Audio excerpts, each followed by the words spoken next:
Dear student, मैं नेत्रपाल सिंह आज आपको संबंध और फलन कक्षा 12 पार्ट 6 में आपको बताता हूँ। जहाँ तक हमने पार्ट 5 में इस चैप्टर से कुछ क्वेश्चंस किए और आपको फलन के बारे में बताया, उससे पहले संबंध के बारे में आपको बताया। तो हम चल रहे थे फलन। फलन क्या होता है, फलन कितने प्रकार के होते हैं, ये हमने आपको क्लियर किया था इससे पहली वीडियो में पार्ट 5 में। आज हम पार्ट 6 में आपको बताते हैं, उससे आगे लेकर चलते हैं और मैं समझता हूं कि आपको इससे लाभ होगा। आप घर पर रहकर बहुत अच्छे तरीके से तैयारी कर रहे होंगे, इससे लाभान्वित हो रहे होंगे। तो बच्चों, हमने बताया था फलन के प्रकार। फलन के दो प्रकार आपको बताए थे इससे फर्स्ट वीडियो में। ऑन टू फंक्शन अर्थात आच्छादक प्रतिचित्रण और इन टू फंक्शन अर्थात अंतःक्षेपी प्रतिचित्रण। तो अब मैं आपको थोड़ा क्लियर करता हूं। जो आपका आच्छादक प्रतिचित्रण होता है अर्थात ऑन टू फंक्शन जो होता है वह भी दो प्रकार का होता है और इनटू फंक्शन भी दो प्रकार का होता है। अंतःक्षेपी प्रतिचित्रण भी दो प्रकार का होता है। प्रतिचित्रण और फलन दोनों का अर्थ एक ही है। प्रतिचित्रण कह लें या फलन कह लें। तो अंतःक्षेपी फलन भी दो प्रकार का होता है, आच्छादक फलन भी दो प्रकार का होता है। ये कौन से प्रकार होते हैं बच्चों? बहु एकी, या पहले हम लेते हैं एक एकी प्रतिचित्रण, वन फंक्शन। एकीकी प्रतिचित्रण क्या होता है? एकीकी प्रतिचित्रण होता है जब समुच्चय ए का प्रत्येक अवयव समुच्चय बी के एक ही अवयव से संबंधित हो। अर्थात यदि मैं आपको फिगर से समझाऊं तो ये आपका ए समुच्चय हुआ, ये आपका बी समुच्चय हुआ और ये प्रतिचित्रण हुआ FA2B। ए से बी के बीच में ये प्रतिचित्रण हुआ। ए के एलिमेंट ए बी सी हुए, बी के एलिमेंट 1 2 3 हुए। ए 3 से रिलेटिव है, बी 1 से रिलेटिव है, सी 2 से रिलेटिव है। तो अर्थात इसका एक एलिमेंट इसके एक ही एलिमेंट से संबंधित हो, अर्थात तो ये आपका प्रतिचित्रण खड़ा होगा एक ही प्रतिचित्रण, वन फंक्शन। अब बच्चों में तुम्हें बात करूं, वन फंक्शन आच्छादक भी हो सकता है। ये क्या है? आच्छादक, क्योंकि डोमेन का कोई भी एलिमेंट ऐसा नहीं है जो डोमेन के किसी अवयव का प्रतिबिंब ना हो। डोमेन में 3 एलिमेंट है, तीनों एलिमेंट किसी न किसी का प्रतिबिंब है।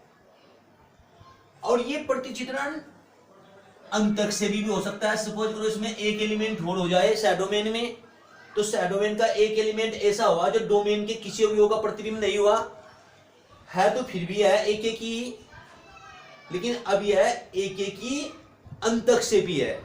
और यदि इसमें एलिमेंट ना हो तो ये एक ही और आच्छादक है, प्रतिचित्रण है।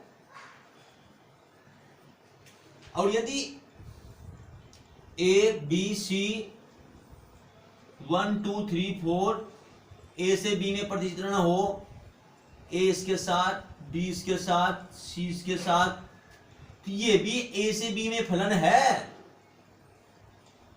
लेकिन ये है तो ये भी एक ही, लेकिन ये एक ही और अंतःक्षेपी है। अर्थात एक ही प्रतिचित्रण अंतःक्षेपी भी हो सकता है और एक ही प्रतिचित्रण आच्छादक भी हो सकता है। बच्चों, एक ही प्रूफ करने के लिए मैं तुम्हें क्लियर करूं, यहां पर एक ही प्रूफ करने के लिए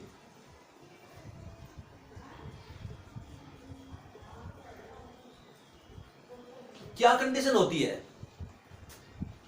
यदि प्रतिचित्रण यदि एफ ए से बी में कोई फलन है, अर्थात डोमेन के एलिमेंट ए से और परिसर के एलिमेंट बी से, अर्थात डोमेन ए है और सैडोमेन बी है। बच्चों डोमेन और सैडोमेन के बारे में मैंने आपको पहले भी परिचित करा था। ए के सभी एलिमेंट तो डोमेन होते हैं और बी के सारे एलिमेंट परिसर होते हैं, और बी के वे एलिमेंट जो ए के किसी न किसी अवयव का प्रतिबिंब हो तो वे परिसर होते हैं, और बी के सभी एलिमेंट सैडोमेन होते हैं। दोबारा फिर समझो, ए के सभी एलिमेंट तो डोमेन होते हैं और बी के सारे एलिमेंट सैडोमेन होते हैं। इसीलिए अगर मैं इसकी बात करूं, इसके डोमेन कौन हुआ, इसका डोमेन कौन हुआ, डोमेन हुआ ए बी सी। अगर मैं इसकी बात करूं तो इसका परिसर कौन हुआ, परिसर हुआ 1 2 3। सैडोमेन तो होता है बी के समस्त एलिमेंट और परिसर होता है बी के वे एलिमेंट जो ए से संबंधित हैं, क्योंकि एक बी के 1 2 3 ही ए से संबंधित है, तो 1 2 3 ही परिसर होगा। लेकिन अगर मैं सैडोमेन की बात करूं, सैडोमेन कौन होगा, सैडोमेन होगा 1 2 3 4। सैडोमेन 1 2 3 4 सारा होगा, लेकिन परिसर आपका 1 2 3 होगा। जैसे मैं इसकी बात करूं, इसका सैडोमेन भी 1 2 3 ही होगा और परिसर भी 1 2 3 ही होगा। अर्थात जब आपका प्रतिचित्रण आच्छादक होता है, आच्छादक, तो उसका सैडोमेन और परिसर दोनों समान होते हैं। क्यों? क्योंकि सैडोमेन में कोई एलिमेंट ऐसा होगा ही नहीं जो डोमेन के किसी एलिमेंट का प्रतिबिंब ना हो, और जो अंतःक्षेपी होता है उसका सैडोमेन अलग होता है और परिसर उससे कम होता है, क्योंकि अंतःक्षेपी में कुछ एलिमेंट सैडोमेन के ऐसे होते हैं जो डोमेन के किसी का प्रतिबिंब ना हो, तो इसलिए उसका सैडोमेन कम होता, अधिक होता है और डोमेन कम होता है। तो बच्चों एक एक ही प्रूफ करने के लिए मैं बता रहा था, अगर एफ ए से बी में कोई प्रतिचित्रण है और x1 और x2 कोई दो एलिमेंट ऑफ ए के हैं, तो बच्चों x1 इक्वल टू x2 होने पर fx1 इक्वल टू fx2 होना चाहिए। ये आपका एक एक ही होने का प्रतिचित्रण है, एक एक ही होने का प्रतिबंध है। या फिर दूसरे शब्दों में ऐसे भी कह सकते हैं कि अगर आपका fx1 बराबर fx2 है तो x1 बराबर x2 होना चाहिए। जैसे एग्जांपल के तौर पर मैं आपको प्रूव करें, एग्जांपल देकर दिखाऊं। मान लिया कोई प्रतिचित्रण है आपका FR2R, अर्थात रियल नंबर से रियल नंबर में कोई फलन है, अर्थात डोमेन के एलिमेंट कोई भी रियल नंबर हो सकता है और परिसर के एलिमेंट, सैडोमेन के एलिमेंट भी कोई भी रियल नंबर हो सकता है।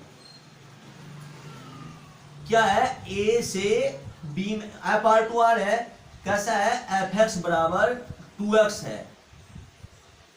दिखाओ fx एक एक ही है। तो बच्चों हम क्या करेंगे, हम लेकर चले x1 बराबर x2। हमने लिया x1 बराबर x2 और हम चलते चलते प्रूफ करें कि fx1 बराबर fx2 भी है। अगर fx1 बराबर fx2 हम प्रूफ कर दें तो यह एक एक ही होगा, अगर fx1 बराबर fx2 ना प्रूफ करें तो एक एक ही नहीं हो सकता। तो हम दोनों तरफ 2 से मल्टीप्लाई कर दें, 2 से मल्टीप्लाई, क्योंकि दोनों तरफ तो यदि दो संख्याएं बराबर हैं तो दोनों तरफ किसी भी संख्या से मल्टीप्लाई भी कर सकते हैं, किसी भी संख्या से डिवाइड भी कर सकते हैं, क्योंकि फिर भी वो दोनों साइड बराबर ही रहेंगी। जब ये दोनों बराबर हैं तो यदि इनमें 2 की मल्टीप्लाई कर दें तो ये 2, इसका 2 गुना और इसका 2 गुना में भी बराबर ही रहेंगे। तो 2 से मल्टीप्लाई कर दिया, 2x1 बराबर 2x2। अब 2x1, क्योंकि देखो fx क्या है, 2x, जब fx 2x है तो अगर मैं fx1 की बात करूं तो 2x1 होगा, अगर fx2 की बात करूं तो 2x2 होगा। तो इसलिए 2x1 को कह सकता हूं fx1 और 2x2 को कह सकता हूं fx2। तो हम लेकर क्या चले थे, x1 बराबर x2। हमने प्रूफ क्या कर दिया, fx1 यानी x1 बराबर x2 लेकर चले थे, fx1 बराबर fx2 प्रूफ कर दिया। तो इसका अर्थ है कि f एक ही है। तो बच्चों ये है एक ही फलन और एक ही प्रूफ करने का तरीका। अर्थात डायग्राम द्वारा जब एक एलिमेंट एक ही एलिमेंट से संबंधित हो। अब हम नेक्स्ट चलते हैं बच्चों,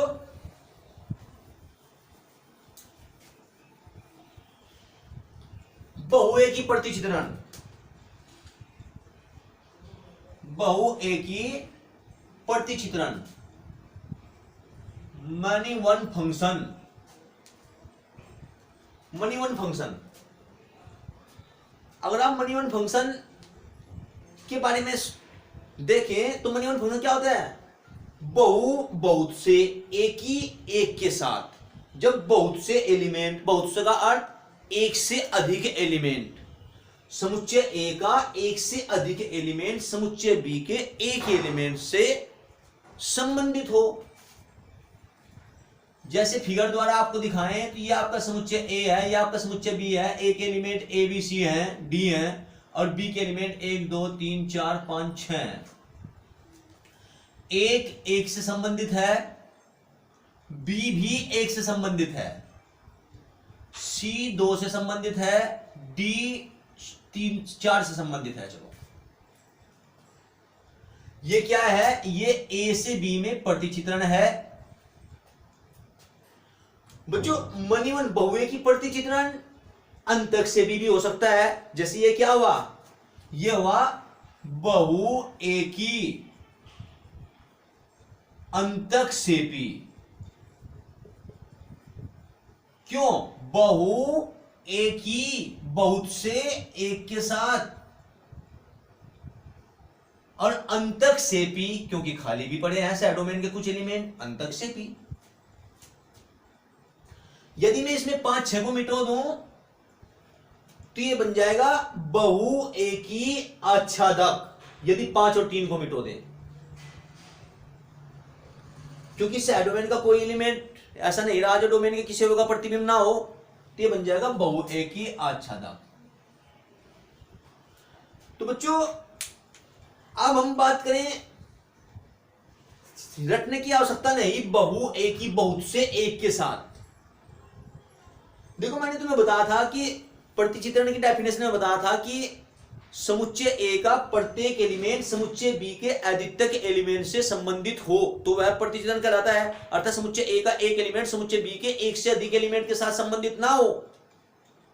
अब आप थोड़ा कंफ्यूज हो रहे होंगे कि यहां पर तो बहुत से एलिमेंट एक के साथ संबंधित हो गए। बच्चों इसके डोमेन के एक से अधिक एलिमेंट सह डोमेन के एक ही एलिमेंट से संबंधित हो सकते हैं,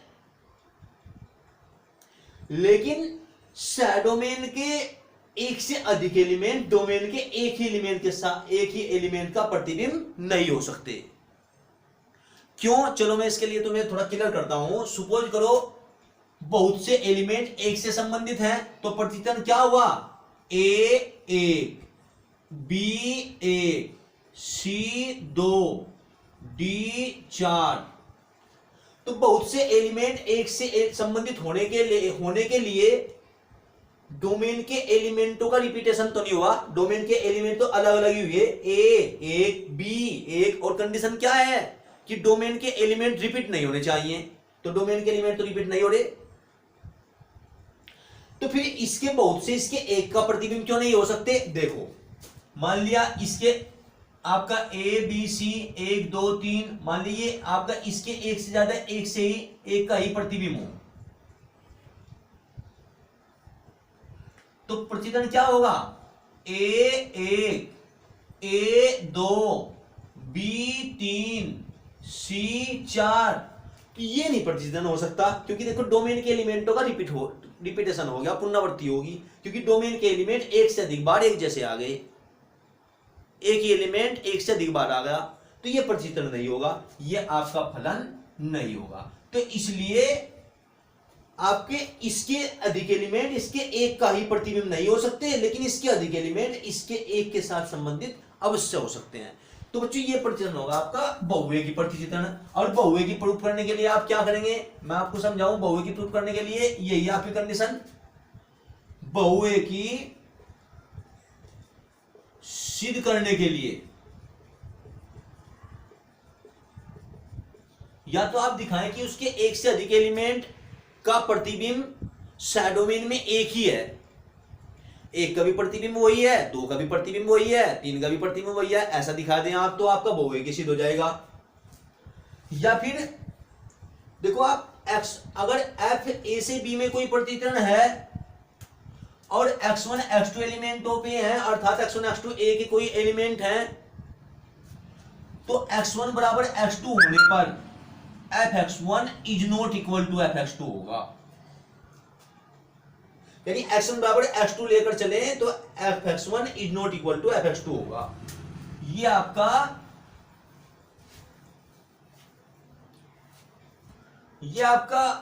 प्रतिबंध है। या फिर दूसरे शब्दों में हम ऐसा भी कह सकते हैं कि fx1 इक्वल टू fx2 लेकर चले और x1 is not equal to x2 दिखा दे, x1 is not equal to x2। या तो x1 इक्वल टू x2 लेकर चले fx1 is not equal to fx2 दिखा दें, या fx1 इक्वल टू fx2 लेकर चले x1 is not equal to x2 दिखा दें।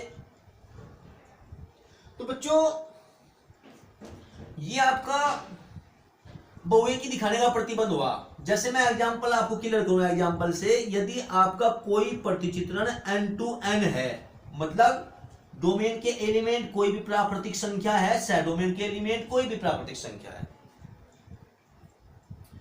या फिर आप R2R ही लें, R2R है, डोमेन के एलिमेंट कोई भी वास्तविक संख्या है, सह डोमेन के एलिमेंट कोई भी वास्तविक संख्या है, और प्रतिचित्रण क्या है, प्रतिचित्रण fx बराबर x स्क्वायर है, तो दिखाओ कि fx बहुएकी है। हमें दिखाना fx बहुएकी है, यानी मनी वन फंक्शन है। बच्चों अगर fx को बहुएकी दिखाना है तो हमने क्या किया, हम वही चले fx1 बराबर fx2 लेकर चले। fx1 क्योंकि fx कितना है x स्क्वायर, तो fx1 x1 का स्क्वायर, अर्थात x1 का स्क्वायर बराबर x2 का स्क्वायर। हमने दोनों तरफ का वर्गमूल किया, अगर वर्गमूल किया तो x1 equal two plus minus x2, अर्थात x1 बराबर plus minus x2, x1 plus minus x2, x1 अकेले x2 के बराबर नहीं है, x1 अकेले x2 के बराबर नहीं है, x1 प्लस x2 के भी बराबर है और x1 माइनस x2 के भी बराबर है। अर्थात हम कह सकते हैं कि x1 अकेला x2 के बराबर नहीं है, यानी x1 is not equal to x2। तो इसका मतलब क्या हुआ, अर्थात f बहुएकी है, f बहुएकी है। बच्चों एक मैं आपको थोड़ा क्लियर करूं, सपोज करो यही प्रतिचित्रण, यही क्वेश्चन आपका होता, क्योंकि वास्तविक संख्या तो प्लस की भी हो सकती है माइनस की भी हो सकती है, लेकिन यही क्वेश्चन आपका होता, क्वेश्चन होता fn2n,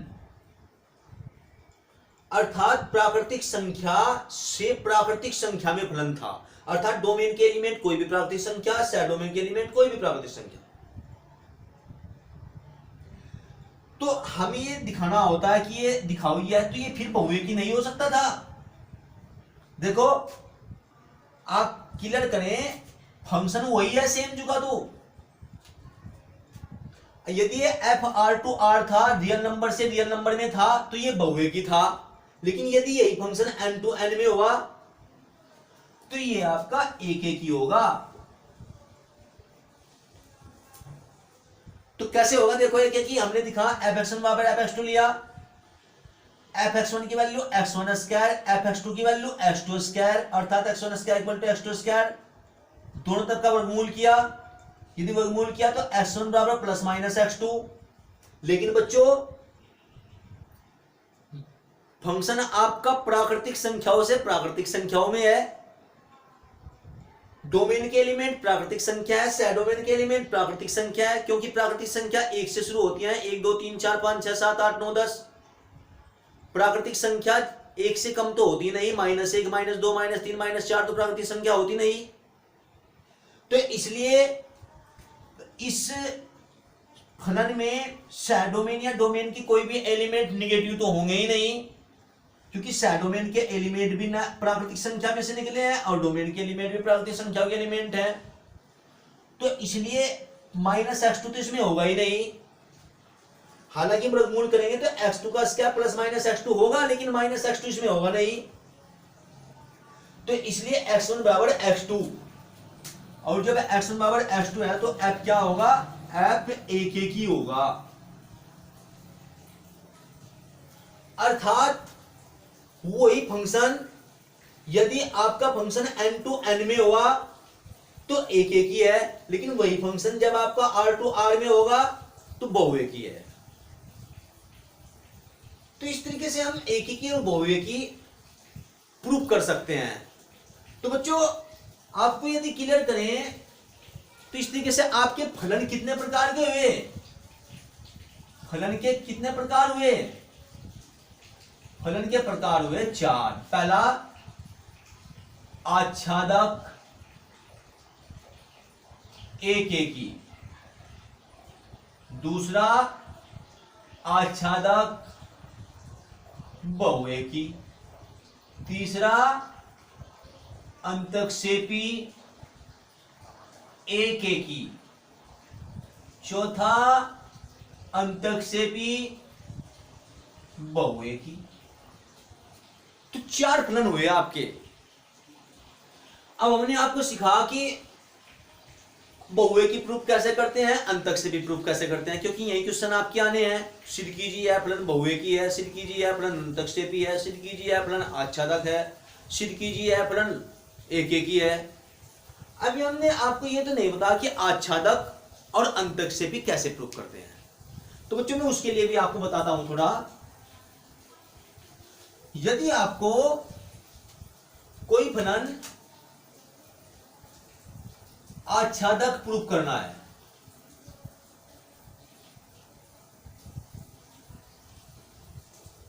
तो आप क्या करें बच्चों, आच्छादक प्रूफ करने के लिए आप दिखाएं कि यहां पर डोमेन का प्रत्येक एलिमेंट डोमेन के किसी न किसी अवयव का प्रतिबिंब अवश्य है। वो आपके फंक्शन के ऊपर भी डिपेंड करता है। सपोज करो आपका फंक्शन n to n में है, यानी प्राकृतिक संख्याओं से प्राकृतिक संख्याओं में है, अर्थात डोमेन के एलिमेंट कोई भी प्राकृतिक संख्या है, डोमेन के एलिमेंट कोई भी प्राकृतिक संख्या है, और प्रतिचित्रण आपका fx बराबर 2x है मान लिया। और आपको ये दिखाना है, देखना है कि आच्छादक है या नहीं है, क्योंकि डोमेन के एलिमेंट कौन है, प्राकृतिक संख्या। अब प्राकृतिक संख्या तो डोमेन में कौन एलिमेंट आएंगे, 1। डोमेन के एलिमेंट कौन कौन होंगे, प्राकृतिक संख्या, क्योंकि प्राकृतिक संख्या तो हम सब जानते हैं कौन कौन होती है। प्राकृतिक संख्या 1 से शुरू होती है, 1 2 3 4 5 6, ये आपकी प्राकृतिक संख्या होती है। और डोमेन के एलिमेंट कौन है, प्राकृतिक संख्या। अब प्राकृतिक संख्या तो अब आप जब हम पता है कि डोमेन के एलिमेंट प्राकृतिक संख्या है तो हम डोमेन के एलिमेंट प्राकृतिक संख्या यानी 1 2 3 4 रखकर देखते हैं। इसमें ये डोमेन है, ये सेट डोमेन, ये परिसर है।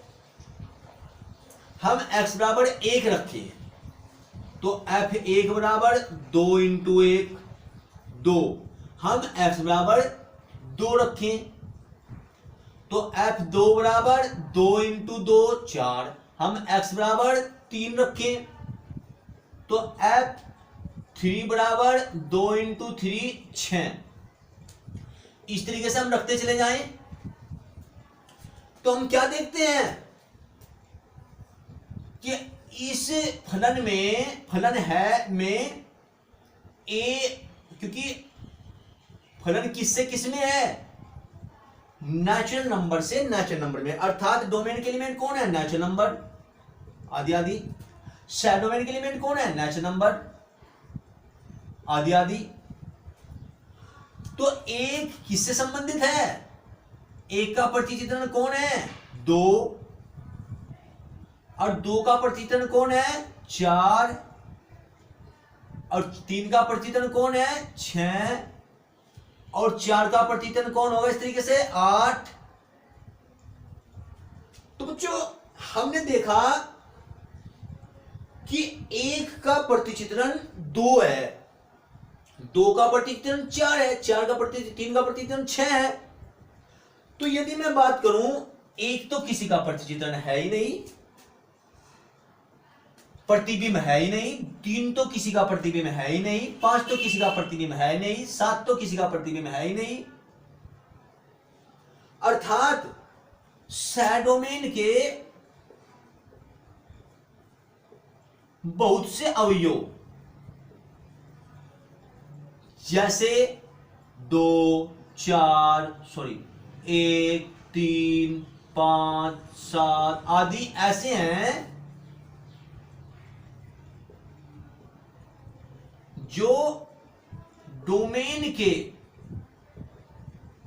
किसी अवयव का प्रतिबिंब नहीं है।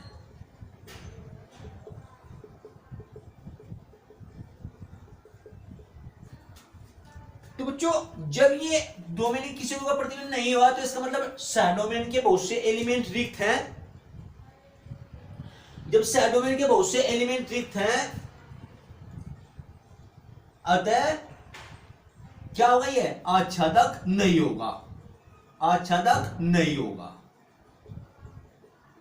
बच्चों आच्छादक नहीं होगा या अंतःक्षेपी होगा, दोनों एक ही बात है। तो अगर हमें आच्छादक सिद्ध करना हो या अंतःक्षेपी सिद्ध करना हो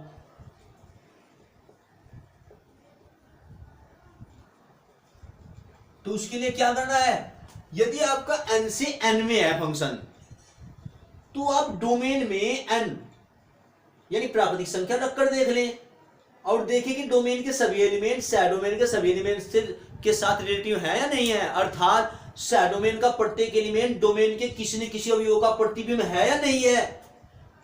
यदि सैडोमेन का प्रत्येक एलिमेंट डोमेन के किसी न किसी अवयव का प्रतिबिंब हो जाए तो यह फंक्शन आच्छादक हो जाता। यदि सैडोमेन के कुछ एलिमेंट ऐसे हो जाए जो डोमेन के किसी अवयव का प्रतिबिंब नहीं है तो प्रतिचित्रण अंतःक्षेपी प्रतिचित्रण हो जाता है। यह आपके जब फंक्शन आपका n से n में हो। लेकिन बच्चों बात की जाए यदि फंक्शन आपका यही फंक्शन हो और हमें देखना हो कि ये आच्छादक है या नहीं है और फंक्शन आपका r से r में हो, अब डोमेन के एलिमेंट क्या हुए, कोई भी वास्तविक संख्या, सैडोमेन के एलिमेंट क्या हुए, कोई भी वास्तविक संख्या। अब हम डोमेन में कोई भी वास्तविक संख्या रखकर देखें, अलग अलग वास्तविक संख्या रखकर देखें, हम x के स्थान पर, क्योंकि वास्तविक संख्या कौन होती है 1, 1.1, 1.2, 1.3, 1.4, 1.21, बहुत सारी वास्तविक संख्याएं, 1 और 2 के बीच में भी अनंत वास्तविक संख्याएं होती हैं। यदि आपसे पूछे कोई कि 1 और 2 के बीच की सारी वास्तविक संख्या लिख सकते हैं क्या, तो 1 और 2 के बीच भी सारी वास्तविक संख्या नहीं लिख सकते, और बाकी ये तो सभी वास्तविक संख्या, सभी वास्तविक संख्या तो 1 से हजारों के बीच, लाखों के बीच बहुत सारी वास्तविक संख्या हो सकती हैं। यदि ये फंक्शन n से n में होता, क्योंकि हमें पता था कि n के प्रत्येक मान हम लिख सकते हैं 1 2 3 4 5 6, क्योंकि 1 और 2 के बीच तो कोई प्राकृतिक संख्या नहीं होती, लेकिन वास्तविक संख्याएं तो 1 और 2 के बीच में भी दुनिया भर की वास्तविक संख्याएं होती हैं। तो इसलिए हम सब वास्तविक संख्याओं को इसमें रखकर देखें यह संभव नहीं है। तो इसलिए हम इसे उस विधि से नहीं देख सकते कि यह आच्छादक है या नहीं। हम इसमें x की वैल्यू अलग अलग पुट करके नहीं देख सकते कि ये वास्तविक है या नहीं। तो फिर इसे वास्तविक है या नहीं ये चीज देखने के लिए क्या करना होगा, इसके लिए ना हम f(x) बराबर y लिखें, अर्थात f(x) की वैल्यू 2x बराबर y लिखें, f(x) बराबर y लिखें, f(x) के स्थान पर f(x) की वैल्यू रखें, अर्थात 2x बराबर y। और अब x की वैल्यू फाइंड कर लें। x बराबर y बटे 2।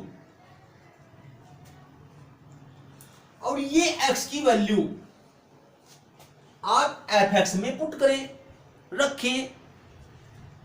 x का मान fx में रखने पर क्या हो जाएगा, fx बराबर 2x, ये था फंक्शन, x का मान रखा y बटे 2, fy बटे 2 बराबर 2 इंटू y बटे 2, 2 से गया 2, तो fy बटे 2 बराबर y। जब y क्या है, कोई भी वास्तविक संख्या है। एक बात सुनो, अगर y वास्तविक संख्या है तो y बटे 2 भी वास्तविक संख्या होगी, अर्थात सह डोमेन का कोई भी एलिमेंट y डोमेन के y बटे 2 का प्रतिबिंब है। अर्थात यदि मैं बात करूं कि सह डोमेन में एक डोमेन के 1 बटे 2 का प्रतिबिंब है, सह डोमेन में 2 बटे 2 अर्थात 1 का प्रतिबिंब है, सह डोमेन में 1.2 डोमेन के 1.2 बटे 2 का प्रतिबिंब है, अर्थात सह डोमेन का प्रत्येक एलिमेंट उस एलिमेंट बटे 2 से का प्रतिबिंब अवश्य है। तो हम कह देंगे अर्थात सह डोमेन का प्रत्येक अवयव y डोमेन के अवयव y बटे 2 का प्रतिबिंब अवश्य है।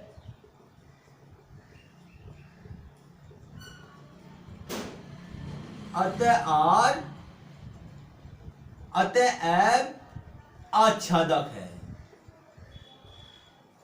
ऑन टू फंक्शन है। लेकिन बच्चों मैं आपको बताऊं, यदि आपका फंक्शन R टू R हो तब ही आप इस विधि से प्रूव करें, और यदि आपको अंतक्षेपी प्रूव करना हो तो अंतक्षेपी के लिए आप वही प्रूव कर सकते हैं। आप x के स्थान पर x की वैल्यू रख सकते हैं 1 2 3 4 5 6 और देख सकते हैं कि सह डोमेन में आपके कुछ एलिमेंट ऐसे होंगे जो किसी डोमेन के किसी और का प्रतिबिंब नहीं होंगे। यदि n टू n है और यदि r टू r है और आपको अंतक्षेपी प्रूव करना हो, यदि फंक्शन रियल नंबर से रियल नंबर में है और आपको अंतक्षेपी प्रूव करना हो, तो बच्चों फिर आप लैंग्वेज देकर एक अपने एक लैंग्वेज के थ्रू समझाएंगे कि हमारे सह डोमेन के बहुत से एलिमेंट ऐसे हैं जो डोमेन के किसी अवयव का प्रतिबिंब नहीं है। अतः प्रतिचित्रण अंतक्षेपी है। इस तरीके से आप प्रूव कर सकते हैं। तो बच्चों ये आपका आच्छादक, अंतक्षेपी और एकीकी और बहुएकी प्रतिचित्रणों को प्रूव कराने का तरीका हमने आपको बताया, प्रूव करने का तरीका। तो इस तरीके से यदि अब हमारे क्वेश्चंस आएंगे, सिद्ध कीजिए आच्छादक बहुएकी है, आच्छादक अंतक्षेपी है, सॉरी आच्छादक बहुएकी है, आच्छादक एकेकी है, अंतक्षेपी बहुएकी है, अंतक्षेपी एकेकी है। तो आप इन रूल्स के थ्रू आप उन्हें सिद्ध कर सकते हैं। अभी हम अपनी नेक्स्ट वीडियो में आपको बताएंगे प्रतिचित्रणों का संयोजन, फलनों का संयोजन। और बच्चों ताकि आपको कंटिन्यू हमारी वीडियो मिलती रहे, आप इनका लाभ उठाते रहें, इसलिए आपसे विशेष अनुग्रह है कि आप हमारे चैनल को, अपने चैनल को सब्सक्राइब जरूर कर दें। सब्सक्राइब करना ना भूलें और उसे बेल आइकन और लाइक भी जरूर करें। धन्यवाद छात्रों। नेक्स्ट वीडियो में फिर आपको मिलेंगे संबंध और फलन पार्ट 7 के साथ। आप नियमित अध्ययन के लिए कंटिन्यूज वीडियो देखें। पार्ट 1, पार्ट 2 कंटिन्यूज, पार्ट 1 के बाद पार्ट 2, पार्ट 2 के बाद पार्ट 3, तभी आप क्लियर कर पाएंगे। धन्यवाद।